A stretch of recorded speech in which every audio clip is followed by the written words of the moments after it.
नमस्कार, मी doctor Gauri Tamhankar, Madhumitra advanced clinic for डायबिटीजतर्फे आपल्या सगळ्यांचं स्वागत करते. आपण 2 व्हिडिओज बघितलेत. या व्हिडिओमध्ये आपण जाणून घेऊया की मधुमेहामध्ये कोणत्या तपासण्या करायच्या, त्या का करायच्या, कधी करायच्या आणि कशा करायच्या. खरं तर डायबिटीज हा एक सायलेंट किलर म्हणतात. कारण का, तर त्याच्यामुळे आपल्याला कुठलाही त्रास हा कधी जाणवतच नाही आणि त्यामुळेच मधुमेहात तपासणीला अतिशय महत्त्व आहे.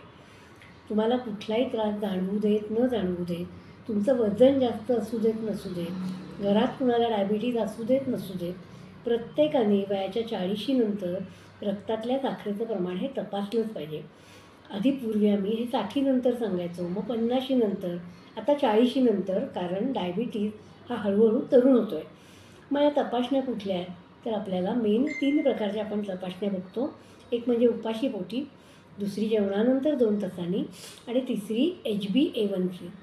उपाशीपोटी साखर म्हणजे आपल्या काहीही न खाता, चहा, कॉफी, सरबत न घेता ही शुगर तपासतात. त्याला साधारण 8 ते 10 तासाचा उपवास हा अपेक्षित असतो. मग रात्रीचं जेवण झाल्यावर दुसऱ्या दिवशी सकाळी तुम्ही देऊ शकता. दुसरी PP किंवा पोस्ट प्रँडियल म्हणजे जेवणानंतर 2 तासांनी.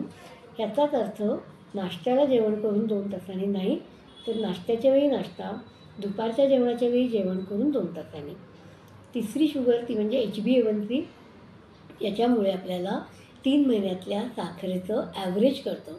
म्हणजे समजा तुम्ही शुगर आज तपासली आहे, ती वाढून आली आहे, पण याचा अर्थ गेले 3 महिने ती वाढलेली आहे का ती नॉर्मल नव्हती, नॉर्मल होती, हे कळण्यासाठी HbA1cचा फायदा किंवा HbA1cचा उपयोग हा डॉक्टरांना होत असतो.